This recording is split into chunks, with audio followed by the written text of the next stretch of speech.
Cool. So I'm just recording this session now. So we're basically going as live, and it Okay. looks as if like we got most of the students on board now. So Okay. I'm gonna formally open up this session, and then I'm gonna pass it through to Gareth to introduce you. The format Okay. for today is roughly 20-30 minutes presentation, and then we very Yeah. much want the students to participate. Please ask questions. If you don't feel Yeah. like speaking directly to Jason, you can pop your question in the text box as usual. Awesome. Yeah. Okay, Gareth. Right. Morning, everyone, and welcome to another session. Kind of card session, very informal. Grab your coffee. And our guest speaker this morning is Jason Brown, and he's got an amazing career in the editing industry. He was Men's Health Editor International in New York. He worked for 2 years setting up and running their editorials, and then came back to South Africa and has been editor of Men's Health for many, many years. He then also launched Women's Health, Best Life, amongst a few of the magazines for Media 24. And then he's now left and gone on his own. He's got his own company doing branding solutions for many companies out there. So I'm going to bring it on to Jason to introduce himself, and then we'll get the ball rolling. And then obviously Mark said we'll do some lovely Q&A. Jason has a great experience working with photographers, hiring photographers in the industry of a magazine and also digital platforms. So please, guys, ask questions related to that. And he's going to talk to you about social media, obviously competing with thousands of people out there with cell phones, Instagram. How do you compete and make money with these kind of people that are out there on these platforms? Okay, so welcome, Jay. Over to you. Hi, Gareth. Hi, everybody. This is kind of strange. It's my first online lecture, but I'm going to try and keep it fairly direct and linear. But if you've got any questions, note them down, and we can deal with those at the end. Or if there's a really pressing issue at the time, please put your hand up, and Mark and Gareth can sort of get me to stop, and I can answer them. So, as Gareth said, my background is magazines. I spent nearly 20 years, I can't quite believe that, in magazines, and for the last 2 to 3 years in digital, just to give you a very brief rundown. During that time, I probably worked with pretty much every photographer in travel, interiors, health, reportage, fashion, food. So we had a fairly varied experience with photographers, but the biggest lesson I learned was who I wanted to work with and who I didn't. And I suppose now that I've gone on my own, I'm very much like you. I'm hustling for creative work, and I'm finding that I'm coming up against people who are using their phone to make money, and some of them really successfully. And I think if you can do that, all the more power to you. I think that the media landscape is changing, the creative landscape is changing, advertising is changing, simply because the means by which people were traditionally experiencing media has changed. So everyone is a publisher, right? Everyone is a professional. If you've got a phone, you can take a beautiful landscape and you can get a following of 10, 20, 30,000 people and hopefully make some money from Google. That's the idea. However, I have a different view. I think that if you do that, that's fantastic, if you can. But I still think that the role of the professional is paramount, even more so. And I called this talk, when I said to Gareth, that the future is visual, because we're all on our phones. I spend more time on Instagram than anything else, simply because I am visual, even though I'm an editor. And I enjoy it because it takes me to a world that I'm not seeing every day. I do realize that I'm not paying for it. I do realize that it's all free. And I think that maybe that's part of the challenge, right? To work out what the payment model is, because sooner or later you want to be paid for your work. So how do we navigate? Everything is for me because I'm a words guy, I'm a creative guy, and I want my creative input to be paid for by someone. I think we're realizing too late that everything on the internet is expected for free, and as a creative, that's problematic. Okay, So there's two things that I want to do. My background is magazines, but I think as you go along, you'll see that I've got a real interest in photography and a real interest in design. And I'll bring that into the examples that I'm going to speak about.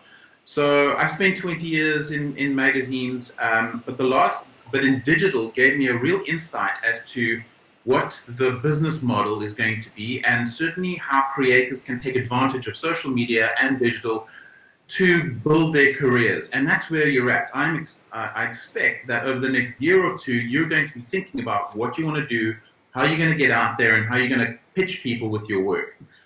So let's talk a little bit about the modern media landscape. I think that there is no magazine, no digital entity at the moment, whether that be news or lifestyle, has got this sorted or has any of the answers. But it's almost like, as we're building a new house of how we're going to organize our information and creative channels, the other one is burning. So while one is burning, the old model is burning. The new one needs to be built. So in the meantime, people are, the good news for us, people are consuming content at a rate that has never been seen before. I've never seen people so in need of good content. So what does that mean for me and you? We need to use these channels to our advantage. And I think that is the new modern media landscape. It's that I can use any channel to publish my work, but I need to figure out which ones I spend my energy on based on where I'm going to find the money, where I'm going to find my career growth, and where I can build my company, or you can build your career as a professional photographer or creator or content creator, whatever you'd like to call it. So the image economy has changed dramatically. And I'll take you through a couple of examples of what I really think is the future for photographers. And I've spoken to a couple of them. And just yesterday, I heard of one of South Africa's leading decor and architecture photographers who is basically sitting at home because he can't get out to see these houses and the latest designs around the country. He's literally going, I don't know really what I'm going to do next. So he's stuck, and he's one of the leading photographers, dude. So here is a guy that is at the top of his game, has been published absolutely everywhere, has an incredible reputation locally and internationally, and he's kind of stuck. He's kind of looking at the challenges of what he needs to do to kind of take his career to the next level, as am I. So I think we're all kind of looking at what we need to do and how we're doing it and figuring it out as we go along. But before I go any further, I want to tell you a little story, which is a good news story. So while I was editor at Men's Health, I employed a guy called Ian McNaught Davis, and I'll send you his name and you can start looking him up. Ian was one of my best writers. I mean, seriously good writer. He could write, I think, for anyone. He could write for any online platform, any magazine, any newspaper. He was that good. He won, by the way, he won all the Media 24 awards. He was Journalist of the Year, Writer of the Year. And about 2 or 3 months after winning the awards, he came to me and he gave me his resignation. He said, I'm leaving to cycle up Africa with my camera. And it's one of those moments where I was in awe, I was gobsmacked and shocked, but at the same time, I was kind of filled with envy that this guy could actually just leave a good paying job, an incredible career, and he could go absolutely anywhere, and he was chucking it all in to cycle through Africa, cycle, mind you, on a bicycle with panniers and with his camera. Anyway, so Ian made it as far as, I don't know, Nigeria, Tanzania. He got fairly far. I think he wanted to go to Cairo, but he didn't quite get there. But he was posting his pictures along the way, and they were fairly good. He was a fairly good photographer. But something took him to Kyrgyzstan. Kyrgyzstan. And he started going through the old Baltic states and taking photographs and getting recognized for his photographs. And more people started to recognize this guy was telling incredible stories with his camera in a place that nobody had really gone to before. So Ian then decided to head to the UK to do a postgrad in photography at a British college. I'll get all the details for you. And since then, he's had quite a few exhibitions. He's honed his photographic skills. And now he's as a good photographer as he was a writer. And that's taken about 2 to 3 years, but he's really focused on his photography. But what Ian has done is that he's created a niche for himself in a part of the world, in the Baltic states and Russia, and he's got known as somebody who can really capture a certain community and tell incredible stories. And he's now selling his artwork around the world based on this reputation that he has built. And it's taken him 2 to 3 years, but he has completely pivoted and changed his career in a way in which I think most people would be envious, even professional photographers, and he's done it in a short amount of time, and in a way in which I think is true to his art and true to his calling as a photographer. It's amazing to see how he's developed his skills in London and how people are now buying his artwork online. So one of the questions that Gareth posed to me was, how do photographers survive in lockdown? And I think that part of this survival is using social media to sell your work as art, which, if you can do, is fantastic. But I think why it's successful is not because he's on social media and not because he just happens to be a fairly talented photographer, but he's found his niche. And I think that's probably one of the first and most important points that I can really communicate to you, is that finding a niche and being an expert is something which you need to figure out fairly quickly. When I was at university finishing up German school, I had like delusions of grandeur working at National Geographic, as you know most people do. And then I kind of let that go by the wayside and ended up working in newspapers and working at magazines and working overseas, and I didn't find my calling, if I'm truly honest, for about the first 4 or 5 years. And I wish somebody had sat me down and said, figure what your niche is, figure out what you're passionate about. Ian, and I'll use Ian as another example, is that he found his niche and then he wasn't scared to say, I want to follow something new. This is actually what I want to do, and went after it and is now enjoying the fruits of that because he was honest about what he really, really wanted to do.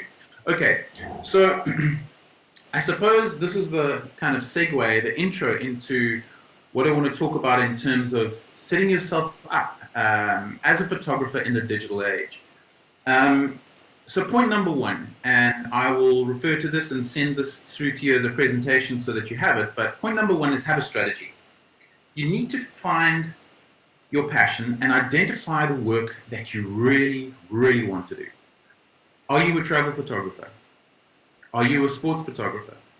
Are you a reportage photojournalist like Ian that is prepared to go out alone to follow a story no matter what? Are you the world's best wedding photographer? Are you a stills photographer? Are you technically brilliant in a studio? Are you a fashion photographer? You see where I'm going? It's like you need to find the niche and have a strategy to follow that, and have the kind of confidence to believe that you are the best in this particular area. So most of the photographers I worked with weren't they were specialists. They weren't all-rounders. I didn't work with any all-rounders. And I know that that's probably not good news to a lot of you who think I can do anything. I would say rather at this point, find what you're good at and follow it. And find a strategy to meet the people who are in the industry that you're wanting to be in. Do it and start doing it now. Just because you're a student doesn't mean that you can't start building that portfolio and using social media to start letting the world know that you are this person that's interested in food photography, and here is my work. Who are the best food photographers in the world? Where is the best food photography online? Start putting a strategy together that can start getting you to the first step. That's step number one. The next one is being an expert. When I was a student, I went and worked at the Cape Argus newspaper because I didn't really know what I wanted to do. So I spent every holiday writing at the Argus. And I soon realized that to be a good writer, a news writer, you had to figure out whether you were going to news, and news was definitely not. I figured out very quickly that was not my area of expertise. It helped me get into a stream which was magazines and long form, and I guess a lot of people have followed the news beat, and it's whether you're in digital or whether you're in print, it has worked out. But what I figured out of the newspaper is that they were all experts, and I would say to you now, be an expert in one particular field, find what it is and follow it. The next thing is know your market or your audience or your potential client. So once you've got a strategy and once you've figured out what niche you want to be in, you really need to do the research to understand what that market is about, who that client is. If you're going into magazines, what sort of magazines do you want to work for? What is the work that they publish? What photographers do they employ? If there's a fantastic site or online portal that you enjoy, whose work do they use? Who do you follow on Instagram that actually gets their work published in a way in which you can relate to? So I think that knowing your market will allow you to better pitch yourself to say, I know that you guys enjoy this sort of look. You go for this sort of a setup, this sort of lighting, this sort of technical background. This is what I'm interested in. Can I show you my work? So immediately, if I was sitting in the magazine and I was looking for a fashion photographer, we used to look for a certain type of look, and there was 3 or 4 people that we used all the time. One of them was a guy in Durban by the name of Lorenz. And Lorenz is probably one of the best photographers I've ever worked with. Simply because Sean knew what we wanted. He knew his client. So get to know your potential client, your potential market, and your audience. So now that you've become this expert and developed your niche and you know who your market is, you should start thinking a bit about being a one-stop shop. And that's my next point. What I mean by being a one-stop shop is, start building an archive, use social media, start building your personal brand and your distinctive style so that you can be a solution, a one-stop solution to that magazine. You know exactly what sort of location to look for. You know how where to find assistance. You know how to find any kind of props you might need. I think that being a one-stop shop allows a magazine or a site, a website or a brand to rely on you as the person that can bring the solution. Always have a solution. I think one of the best things that Sean ever said to me was, don't worry, I'll figure it out. I just knew that he had not only the technical and creative expertise, but he also had the practical expertise. He could be super practical and bring it all together. And I know that once I'd given him the job, it was done. And I could rely on him bringing me back the images that we'd commissioned and briefed, and there'd be no comebacks, and he'd over-deliver. I think what we haven't spoken about is developing your own style. And I think that developing your own style is something that comes with time. But start thinking about that now. There is an ex-Men's Health model who's become a photographer in New York who I'm still friendly with by the name of Bryce Thompson. And Bryce has become a photographer for Ralph Lauren, a number of big brands. And the reason why he got a break as a photographer after being a model was because he developed a very specific style. And when I mean specific style, it was, he knew exactly what lighting he wanted, he knew exactly what presets, post work he needed to do, and he delivered something that was unique to him but answered the brief to Ralph Lauren, and they loved him for it. He even saved those presets so that every time he did work, he knew that he would be consistent throughout. He developed a style. It wasn't outlandish, it wasn't super idiosyncratic, but it just became his signature style that they really enjoyed because he understood his market and he knew what his niche was, and he was technically adept enough to say, this is going to be my signature style, and they loved him for it. So what is your signature style? What is the thing that separates you and makes you more distinct than the person that you're pitching against? The next point is be a pro, which sounds kind of obvious, but I've worked with a lot of unprofessional people. Thankfully, the guys that I worked with were pros, and we went back to them again and again. And what I mean by being a pro is being organized, asking for a brief, providing references for a story, creating a mood board, scouting the locations, sending the pics on time, outlining a vision for the shoot, adding new ideas, listing the possible challenges and how you'd overcome them, and also just working with the client in a way which was humble. I don't think there's any time for prima donnas or attitude. We never worked with photographers who gave us this kind of attitude. They always wanted to work with us and were thrilled to do the work and to create something in partnership with us.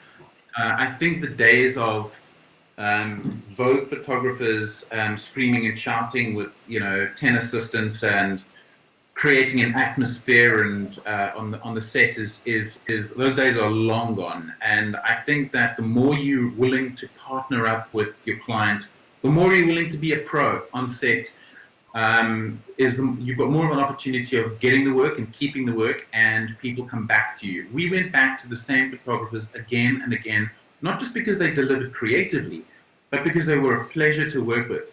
It's a very understated thing, but I probably worked with 40 to 50 photographers over my time at Men's Health and Women's Health, and I can say that I would rework with about 4 or 5 of them every single day, and I know exactly who those people are and why. Okay, so the next thing is that if you're going to be a pro, you need to work with your client throughout the job. I think showing them the progress of your shoot, taking them through what you're doing and how you're doing it is essential. Giving that sort of communication, that contact, and the constant feedback to me. I was sitting behind a desk editing a magazine, and there was a shoot going on, and if I couldn't pop into the shoot, I would expect some kind of screen grab to be sent to me, and they would send it and go like, are we on the right track? Are you happy with this? And 99% of the time, I would go, awesome, that's fantastic, more of that, knowing full well that I'd confidently hired the right person, but I could sit in the office go, awesome, I'm going to let this guy be his creative best. He's checking in with me, and I know exactly what I'm going to get at the end of the day. Just a little bit of communication is magic. Then following up, sending selections soon, showing examples of what you're doing, sharing your thoughts on the work in post-production. This is what I'm thinking. That follow-up is essential. Saying the very next day, I had a great shoot, check what I've seen, this is the first selection of what I've got, what do you guys think? That sort of gives you an idea that you're working with the right person and that they are the professional that you hired. I also think you need to manage expectations, not try and hide your work and kind of present it in one big go. Communicate, outline the schedule, tell them exactly what you're charging and why. Know what the deadline is, agree to the deadline, and then also agree to the delivery of images and never miss that deadline. If I was asking for a shoot to be turned around from shoot to post-production and we wanted to actually put it into the magazine, I would say to them, can you do it in a week? And if they could, they'd say absolutely, and they'll deliver it in 4 days. And then I'd know that I was dealing with somebody that was prioritizing my needs. So how well are you prioritizing someone's needs? One of the next points is for me is hugely important is that you should reach out to your dream clients. Who do you really, really, really want to work with? Do you want to work with a certain photographer because you believe that he or she is the best food photographer or travel photographer? Reach out to them. You want to reach out to a specific brand because they reflect the sort of values and the sort of imagery that you would like to work on. Do it. Communicate with them. I was surprised by how many people used to pitch us and say, hey, I loved the work that you did on this particular shoot. Would you be interested in me doing something similar? Here is my portfolio, and here is something here's a mock-up shoot that I did over the weekend of this cover guy. And I was blown away because we were never too busy to find new people and new talent, and people who are commissioning photographers and commissioning illustrators and commissioning writers are always looking for a new person, a new set of ideas. And you are those people. So I want to encourage you to pitch the people that you dream of working with. Who are they? You should have a list of these people, and you should be pitching them either to work with them, to assist them, or to do work for them based on the work that you put together in your portfolio. The last bit of advice before I get into the fun stuff and show you some visuals is I want to encourage you to take every job, learn from it, build your portfolio, and repeat. Don't be afraid to take on a job. I think taking on every job gives you that opportunity to learn, and some of them will be horrific. And you will hate them from the morning to the evening, and you'll get home and go like, that's definitely what I don't want to do. That's fine. But I'm going to guarantee you in a year's time, you're going to use some of that experience on your best job.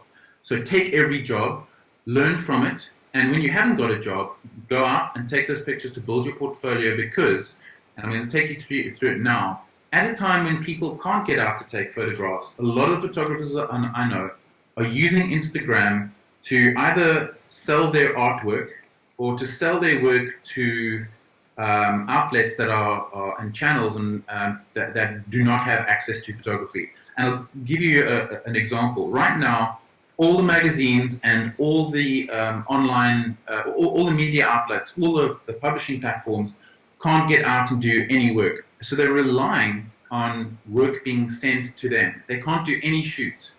So they're going to food photographers and saying, do you have a shoot of winter soups that we could use for our next spread, our food spread? Do you have a shoot of local travel that we can use so that when lockdown is over, we can take advantage of local travel because we can't travel internationally? I know for a fact that all the editors and all the writers are going to people who have an archive of their best work and saying, can I buy those photographs from you now? I know we can't shoot with you, but I know that you've got a fantastic archive because you are a specialist in travel photography. So I'm hoping that gives you a little bit to work with, and I'm going to show you some examples of what I've been talking about now, and hopefully I can use this. Has anyone got any questions before we go into the video? Jason, that's been fantastic. Thank you so much. It's lovely to hear some of your insights in terms of just your working with specific photographers over time and building up that relationship, that working relationship. Yeah. I think we've been saying to the students, it's not just about being humble. It's also about being practical, communication, like you said. Even if it's just a small bit of communication, the client then understands what's happening, and then they can feedback or maybe even go, oh, I like that idea, like you said. Could you add this or could you add that, or maybe not so much that? Yeah. I got two questions that have come up. So while you're getting your presentation up, I'm just going to throw these at you. It's a two-part question from one of our students, Harry. And he asks, what attributes do you look for when hiring new photographers? And then secondly, where do you think the commercial photography industry is going in 2020? I would say 2020, 2021 because of what's happening, Yeah. Okay, good questions. I think that to answer your first one, the attributes that we looked for was obviously creativity, technical ability. That's the first thing we're going to ask is, as a team, you should see this guy's work or this girl's work. You should see this person, they're doing incredible work with landscape fashion. We should really think about that for our next shoot. So it was obviously how creative they were, how they were capturing a specific solution or a specific look and feel that we were looking for. But also technically, were they delivering something that could work over large format? Could we use this for posters? Could we use this on Instagram? And oftentimes, and I can't really emphasize this enough, it was, can we work with this person over a long period of time? And most of the photographers that we worked with we were charging editorial rates, so they weren't making their money from us. I mean, Sean Lorenz was a good photographer because his attributes were, he is a hell of a nice guy. He's an absolute pro. He makes his money from doing ABSA billboards and campaigns for ad agencies, which, that really pays his bills. Working for magazines and media outlets is the fun work for him. So working with a guy like that was just a supreme pleasure. Was he creative? Absolutely. Did he come with solutions? Yep, he was a creative director in his own right. So I guess the long answer would be as much a creative director as a photographer. And I think that we used to rely on photographers to give us visual solutions as much as just capture images. So in the back of your mind, if you know that you're doing a denim shoot for a high-level women's brand, you're starting to do all the thinking about how you want to capture that visually and the context of what that shoot will deliver, rather than just what you're going to frame. And I think thinking beyond the frame was probably one of the most important things that I could advise. Then the second question was? The second question, following on from that, is in terms of the industry, where do you think commercial photography is going? Yeah, so I've got some examples which I'll show you now. But so yesterday, my wife is also in media, and she worked at VC magazine, and she got a call from Duke, who's a incredibly well-known interiors and decor photographer. And his frustration, as I mentioned earlier, was that he isn't able to get out and do his job. So if you are reliant on getting to locations and you can't get to locations, you're in trouble. So luckily, he's kind of turned it around. And to answer your question, this is where I think commercial photography is going to go to. It's not just relying on the job, of the hand to mouth. I need this job for this week. I'm going to have this job for next month. It is realizing that you are your own archive. So what used to be your portfolio is now your showpiece of work that it should be your archive. So people should be using, where I think it is going and where it's going to go even further now, where it's pushing us, is like, social media is my portfolio of what I do. I'm putting up the kind of work that I do, but I've got a whole lot more images in my archive. If you're looking for pictures of if you look for a certain imagery of modern houses in Houghton, Johannesburg, I have those. And I'm going to use my social media platform to advertise and promote what I have so that I can then sell them on at another time. So I think what Duke is realizing is he has such an archive of work. He now needs to use that archive to fund and, I suppose, change the way he earns money, rather than just saying, I've got a job, 3 jobs booked for this week, 2 for next week, 1 for the week after that, and that's kind of like my job role. He's not just relying on the commissions, he's relying on his archive to develop a different stream of cash. Jason, that's fantastic. I really want to get to your images that you're gonna show us. 2 things before we get there. I totally agree with what you just said. I think it's in terms of, as creatives, making and producing items, we're becoming content brands, we got content archives, and we're commoditizing our images or whatever we're making now. That seems to be the move now. So that's fantastic. It's great insight there. We had just one question before we move on to what you're going to show, and then I'll get to the rest of the questions. They're actually coming in hot and furious now, Jason. Sure. Kuni has asked, he says, for how long can we try different areas before finding a niche? It feels a little bit like being trapped if you can only photograph one thing.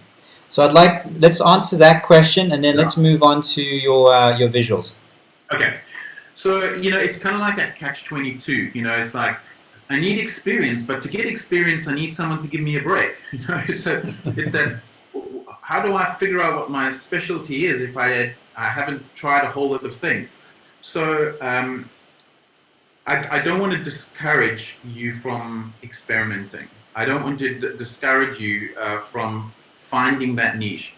What I probably didn't say was you should use the time now to explore what you're interested in. So if you're if you're passionate about landscapes or if you're passionate about sport, these things will come out. It doesn't mean to say that Duke, who's an interiors photographer, is not a good travel photographer.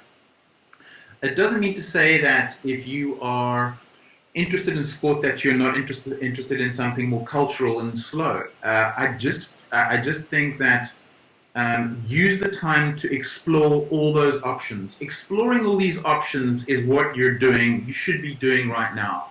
In the back of your mind, however, start thinking about what's resonating with you.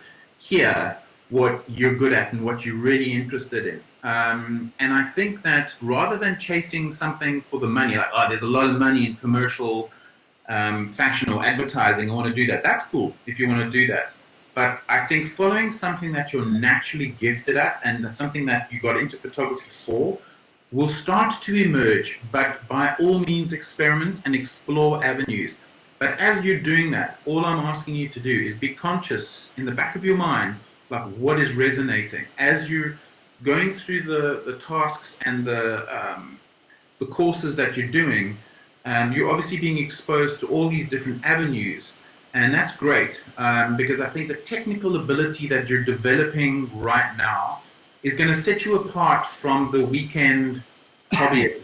And it's going to set you apart from the Instagram wannabe influencer photographer. Your technical abilities is what you need to develop to become the photographer that you will be. But in the meantime, keep experimenting, but start thinking about what kind of areas are resonating. You might be interested in 3 things or 4 things. Absolutely cool. Go down those routes, see who the people are that are doing well, and see what kind of resonates for you. Fantastic. Okay. Jason, let's dive into those images. I'm excited to see what you got there. And then we're going to go into some more questions after that. Okay, fine. Now I've got the time. Fine. I'm going to try and experiment with this. So the first chap I want to speak about is a guy by the name of Mickey Visfiedel. And Mickey is an outdoor photographer that not a lot of people have heard about. But Mickey's work is on Stocksy. And I know that we're all very anti-stock photography, but let's just call it a high-level portfolio of work. And we use Stocksy quite a lot, simply because we found Mickey on Stocksy, and this is the way he advertises his work. He sells work while he sleeps. Isn't it like the best job ever, that you can actually, your work is being sold at any time of the day and you're not having to promote it because you're creating this incredible archive. So let me try and share Mickey's work. I'm going to go to, right, here we go. I'm going to switch to that. Can you guys see that? No. No. No. Okay, let me just get this up. Yeah, Jason, just okay. Yeah. I think, are you? Yes. Can you see that? No. Yeah. Okay, there we go, Jason. Perfect. Yes. Okay.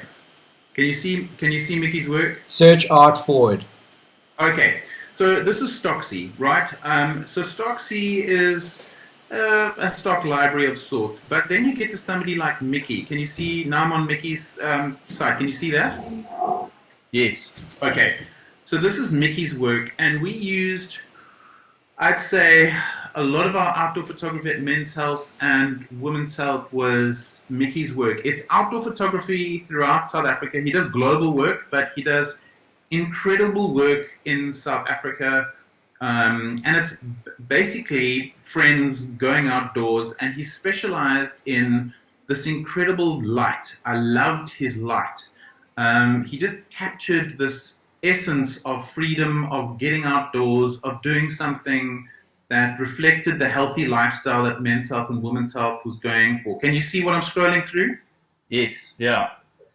So, I mean, it is a little bit stocky. I won't deny this, but you need to take this out of, if you take this out of the context of an archive and you look at a particular image, you kind of go, can we use this on a double page spread? Can we use this as a part of a poster? Can we use this as a part of a campaign? Now, if you look at his rates, I wouldn't mind earning $125 every hour.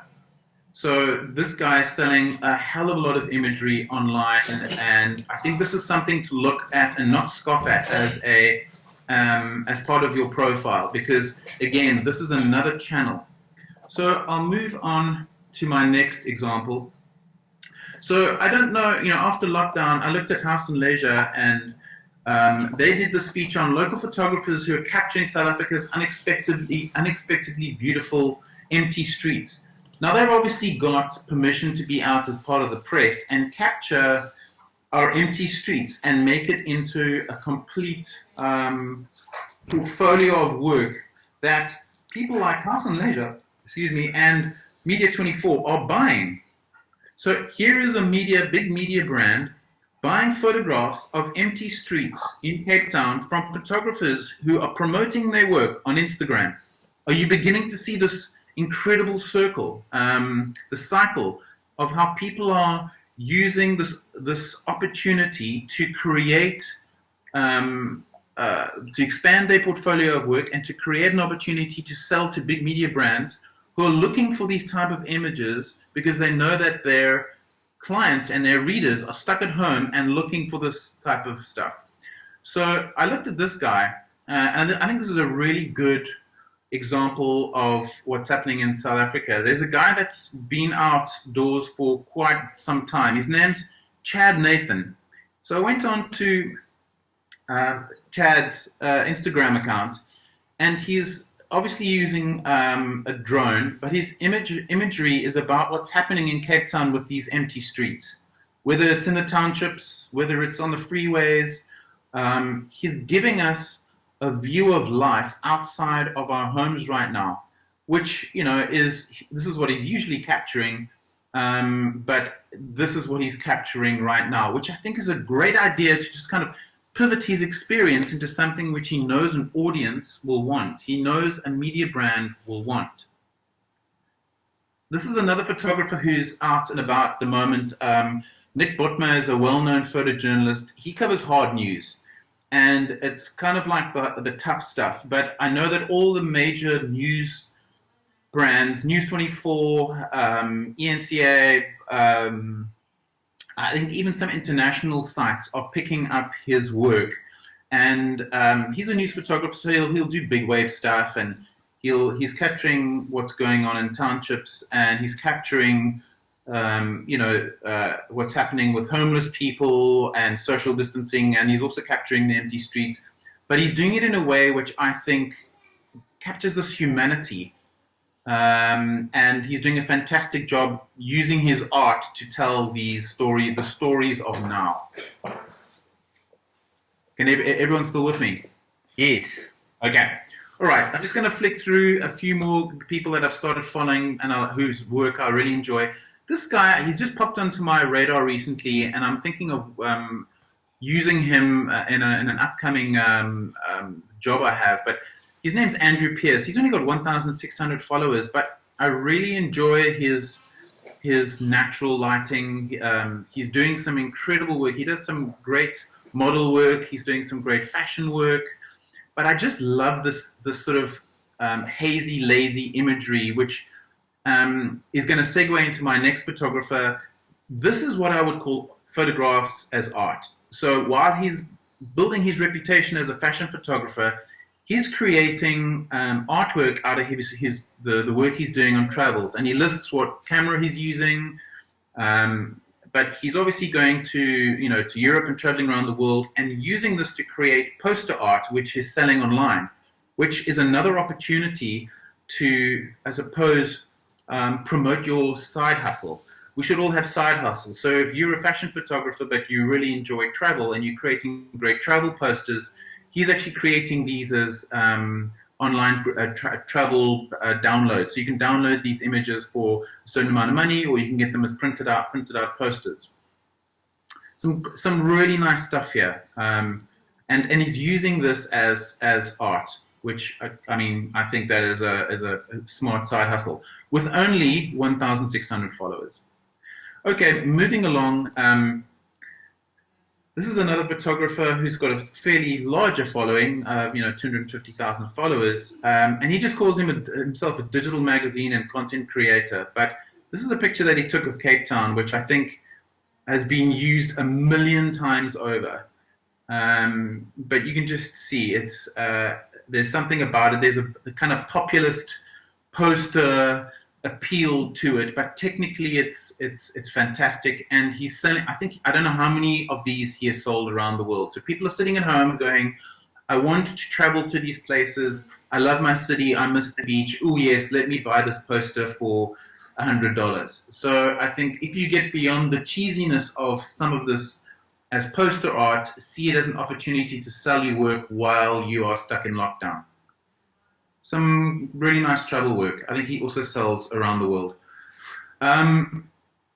So this is the original travel photographer who I think is making the most out of selling his prints. He specializes in Italian scenes, beach scenes. Again, he's found his niche. He goes back to Italy, the Italian coast, every year, and this is what he shoots. And he sells these posters for $250 to $500 per piece. So, you can sniff at being this commercial, but I feel as though he's captured a look and a feel, and he's selling these big posters in New York City, and people are buying them up. There's something 50s, it evokes a kind of look and feel which I think a certain audience would go for, but he knows his audience and he's selling to it.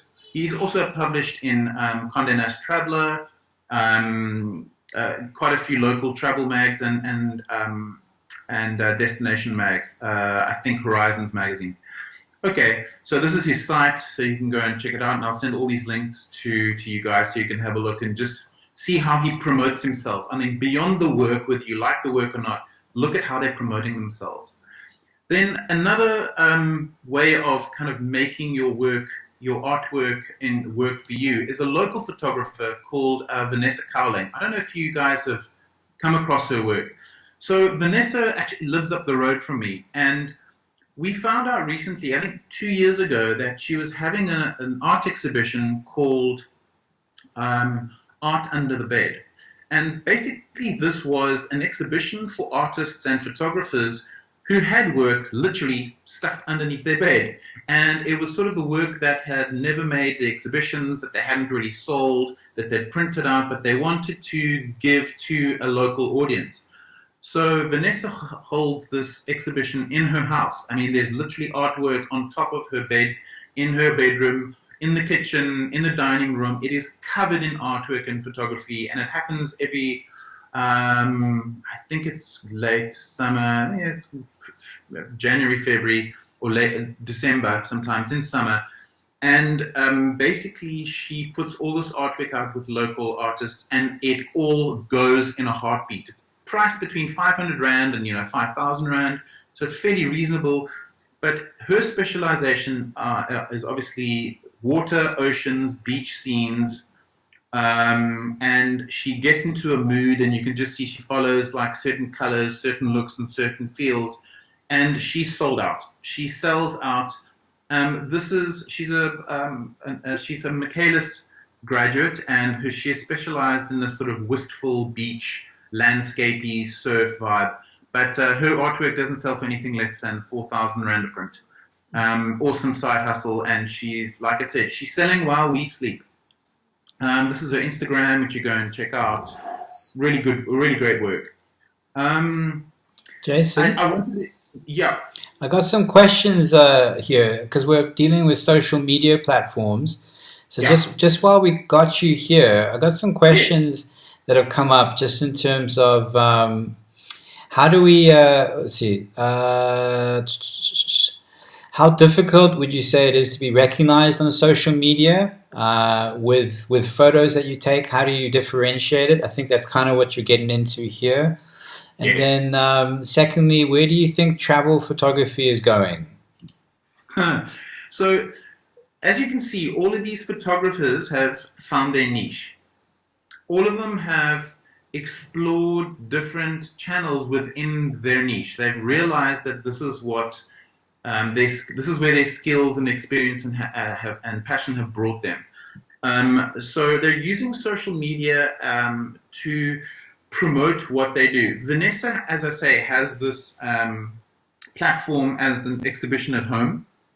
She also exhibits around town, and she started really small. I know that she started in a small exhibition space in town, and this was her side hustle. She was a commercial photographer, but this was her side hustle, which has now become her main source of income. And I think that, you know, when you're passionate about something like this type of scenery, or when you're passionate like Stuart is about this sort of photography, it allows him to live a lifestyle where he goes back to Italy every year and spends some time on the coast, and then uses his skill to create more artwork. And so the one begets the other. So I think they're all using social media to promote what they do. And I think even the earlier guys that I spoke of, you know, whether it's Mickey getting a channel on something like Stocksy, and then having your own channel and using social media to promote it, and then having something like the opportunity to have an exhibition. These are all different channels to start building your personal brand. And I think that if you're talking about building your own photographic style and personal brand, you have to look at social media as just one of those. And I think why they've built up these followings is because people are interested in the next piece of work that they're going to create. Unfortunately, this takes time, and it's not going to happen overnight. But it's amazing to see how people start following a certain type of artist once they know that it's the sort of work that they love. Obviously, these sort of works, this sort of travel work it's very accessible. You won't find a lot of people who won't go like, oh, wow, that's incredible. But on the other side, it's also very commercial. So Stuart is very clever, right? So his work is both commercial, he can sell it, but it's also artistic. So for me, if you had to say, like, what is the future of commercial work? It's actually to look at ways in which both your commerce and your art can live in parallel, if you like. So if you're shooting, if you're doing pack shots, and you're specializing in doing pack shot photography for Woolworths, that can be one-sided work, but you could actually be doing amazing food photography on the other, because you're a lighting specialist and you understand how lighting works in a studio. So I think it's about finding the art and finding the commerce. These people are lucky that they've made both work in the same instance, but they're using social media to show how both can be used and both can be sold. They're celebrating both, if you like. Wow, that's a fantastic answer. I think you covered all the bases there. I just want to, while we move on, any other questions here? I got Frank. Frank's in higher certificate. He actually leads the program. He says, I totally agree with your opinion that professional photographers are now more important than ever, and altogether your advice is awesome. So, just shout out to Frank there to you, Jason. Thanks, Frank. Awesome. Awesome. We got any questions from the students? We said that you guys can ask Jason directly. Anything, yeah. Just raise your hand and we'll come to you. Okay, Kuni, off you go. Hi, I just wanted to hear a bit more about what you're doing now with, you went on your own. Oh, okay. So after leaving Media 24, I set up a content agency, and as editors, you should understand that we don't like the word content. I try not to use the word content because it's so overused. But I started a company called the Editors Club, basically because I have this network of editors, but not just editors. I mean, writers, photographers, illustrators, stylists, people who I've worked with over 20 years. And on the one side, I've got all these incredible creatives who are looking for work. And on the other, I've worked with brands like Tag Heuer, Adidas, Nike. So how do we kind of bring together the editorial creative mind and thinking to brands who are all struggling to speak to an audience? And it's not advertising. I think advertising is facing their own challenges, but the biggest thing that I got from brands that I work with and advertisers that I work with in the magazines was, how do we speak to your audience? So coming up with a style of language, creating, whether it be video, international shoots, print, microsites. I'm working with an agency now creating websites for a brand, but not just the websites, the content for the website, creating things that the point of view, voice, bringing style into play, and then using this incredible array of contributors that I've built up, this network over the last 20 years. So I'm kind of like the middleman. I've set up this company, which is not an agency. I don't have premises, and the whole idea was that I could work from home, and now I am working from home. So it's kind of fortuitous. But I'm building a company. You know, I'm building an expertise. I'm finding my niche. My niche is editorial thinking for big brands. Fantastic. That's great. Kuni, does that answer your question? Yes. I would also like to ask, is there any opportunities for like internships or anything of the sorts for students? Where? With your company that you started? Well, I've got, here's how it works. I work with people in virtual space. So I only work with, if I get a commission to do, I was working for Media24 on a special for them, and I had 4 contributors working for me virtually. So there's actually no office space. It's my office, my 4 walls, and I work at a shared office space downtown. I used to before lockdown, and I'm literally working in a way in which everyone is working today. So there's no physical space, but I'm happy to work with anyone and give them an opportunity to work if there's a project that suits your skills.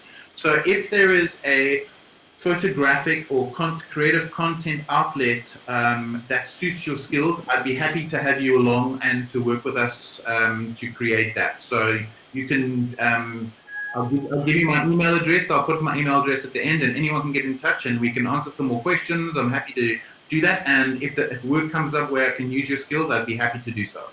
So, Jason, basically, we're actually in the middle right now of looking at long-term projects for the students, and we're trying to build their portfolios and such. So we've been looking at Behance, and we've been looking at getting up their own websites, like such as in Squarespace. Besides the stock photo websites that you've mentioned, where else would you look for new photographers, new creatives? I think that Behance is a great idea. I think get your profile up as soon as possible. I think having a Squarespace site which you can build off an incredible portfolio. They've got a fantastic portfolio, especially for photographers. I think it's quite easy to build. I'm building my own in Squarespace, so I think getting it out there and then using social media for your signpost to kind of advertise, to promote your work is really what you should be doing. But I think a lot of people talk about promotion, but they're not getting out there and doing the work. Your work is your biggest advertisement for yourself. So get out there and do lots of work and just post lots of work. Now, I think that I think everyone wants to post the perfect. Now, I've been guilty of this. Like, you want to post the perfect shot. You want to post the ideal of what you think people will look for. But really what most people are interested in is the process, a messy process. So if you're trying to perfect a certain type of shot or a certain style of photography, I don't just want to see the end result of it. Use your social media platforms and point to your website. Remember I said have a strategy. The first thing is have a strategy. Have a website, have a portfolio, set yourself up on a Behance profile. But then all of the work that you're doing should be updating daily about the process of you becoming a better photographer. I think that there's something kind of engaging about learning about someone's progress and how they're trying to perfect something. There's a local guy, and he worked for me as an intern at Men's Health for a while, and now he's in advertising. He's a guy called Zand Venturis, and Zand has got a passion for food, and he started this site and channel called The Enthusiast's Kitchen. And if you're into food, you should follow Zand. But what I love about his work is that here is a digital marketing guy who's got a side hustle for food, and he promotes it every single day. So when he creates the perfect salad, how boring could that be? But he actually shows you how to build the perfect salad. Then he tells you, I'm going to make the perfect pasta. Then I'm going to make bread. And it's a local guy using his iPhone in his kitchen, and I'm going to undersell it on purpose because I want you to be impressed. But the best thing about Zand is that I'm seeing the process. And I think too often people are concentrating on the perfect shot, and I will only post something when it's 100% perfect, rather than showing me the 40 shots that were a screw-up and showing me the jerry-rigged elastic bands to hold up the lighting to make the shot work. That's more interesting from a storytelling perspective than seeing the perfect food shot or seeing the perfect travel shot. I would love to see everything around that. So don't be afraid to tell your own story, because that starts building your own brand, your own narrative, and start to build your portfolio as a human trying to find their way in the world, which is kind of engaging a lot more than just perfect images in a perfect tile on Instagram. So Jason, I got a question for you. We're busy talking about the business side of things as well, you know, not just the creative fun side. And the question of copyright comes up quite a bit, not just in terms of photography, but just in terms of original material. What are your thoughts in copyright right now in the digital space? Ooh, it's a landmine. And I think that let's just remember that everything that you post is you don't own anymore. Okay? So I don't think anyone, hands up anyone who's read the full T's and C's on Instagram or Facebook or Twitter. No one. No one. No one is reading the 110 pages on Instagram which says, hey, by the way, every image that you post, we own. And we can use for any purpose that we feel free to do so. I think that the global creative community is pressurizing Facebook, certainly the media industry is, to change those rules of engagement. And I think a lot of creatives have made peace with the fact that I'm going to have to give up some of my rights in order to get the global audience that social media provides. So it's kind of a Faustian deal, if you like. That I'm going to have to give up the fact that maybe they steal one of my pictures, use it in their promotional reel, but I'm going to get access to this platform for free. Which is why I think that you should always back it up with Behance, why you should always back it up with your own profile and Squarespace site, and not share absolutely everything on Instagram or Facebook. However, I think that copyright, in terms of ownership, is a different thing in this country, because remember, the copyright law states that the copyright rests with the originator of the idea. That's the basis of all copyright law in South Africa. And I had a couple of tussles with photographers and illustrators about this, because if you have taken an image of Table Mountain and you own that image, and I as a publisher decide to buy that image from you, you own the copyright. If as a publisher or as a platform I've employed you to take an image of something which I had the idea of in the first place, I own the copyright. Yes. So in most instances, the photographer owns the copyright to all the images, and you should have that in your T's and C's. That should be part of your contract. When you put a contract together, and you guys should all have a contract right now. You should have a contract with, so if you sell your work, whether it's for 50 Rand or 500 Rand, start having a contract right now that says, if I've created this work, the copyright rests with me. And the only time there's an exception to that is if I, as a publisher, have asked you to do the work, then the idea rests with me and the copyright rests with me, and I've employed you to take that image. And some photographers ask me, you know, can I have some rights to these images? And I said, you don't have rights. You can have the ability to share them and to use them, but you have to give my brand, Men's Health, or the Editors Club the credit. Yes. So be very aware of what you have copyright to, and also know that if you're going to post on social media, that image is now free for anyone to pick up and use. And it's scary that somebody can take your image off Instagram and use it in a story and not pay you. and it's a very, very scary situation to be in. And I think that photographers have just kind of made peace with it in a lot of ways, and hoping that the work that they do is representative enough of a broader portfolio of work that they can still make money off, and that they're not going to be too caught up in the petty squabbles around who owns a specific image, when in actual fact you've agreed to the T's and C's of social media. Thank you, Jason. That's very insightful. It's actually a lot of the stuff you said there is some of the points that we've been trying to touch on, but you've given it actually in such a great explanation. Cool. I want to end off on not such a serious tone in terms of copyright. Are there any questions from the students? Gareth, you obviously please chime in. I think. Couldn't you just ask that that guy that makes the salads, his kitchen? What's his surname? Zane? Zahn? His name's Zand Venturas. It says Xand Venturas, Venturas. Sorry, Zand. It's Alexander, so he calls himself Zand or Zand Venturas, Yeah. and it's the Enthusiast's Kitchen. Thanks. Sure. So we got two. It looks like we got two more questions here. I think we're gonna. Okay, so that was that.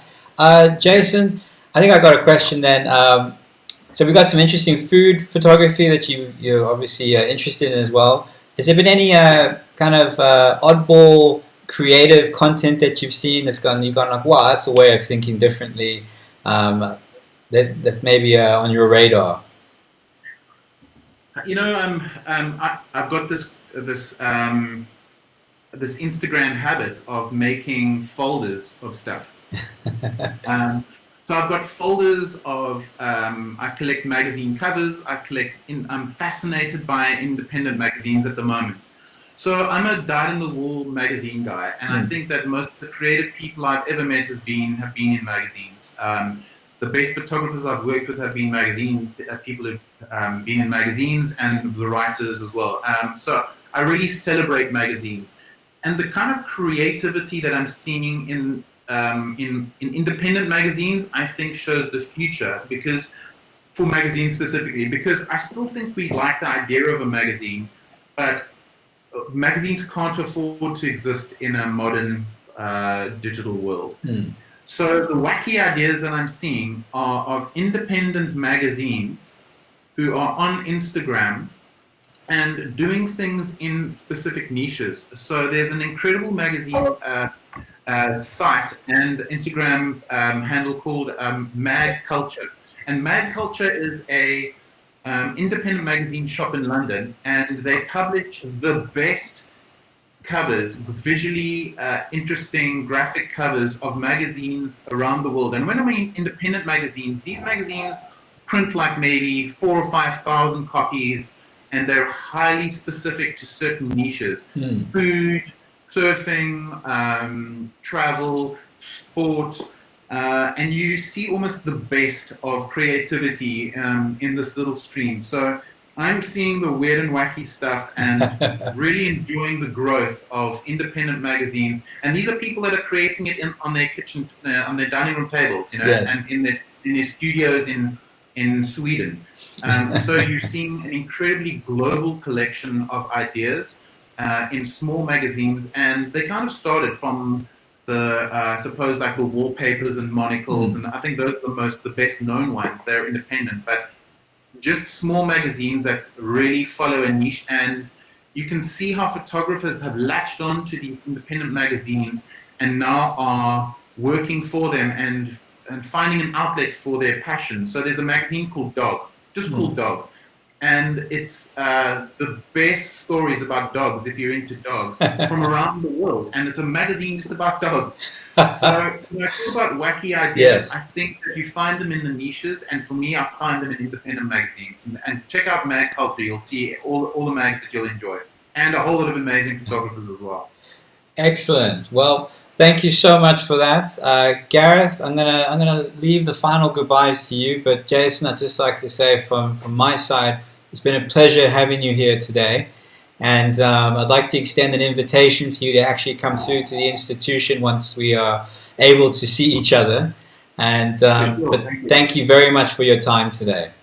Yeah, you're welcome. It's been a great pleasure. Thanks a lot.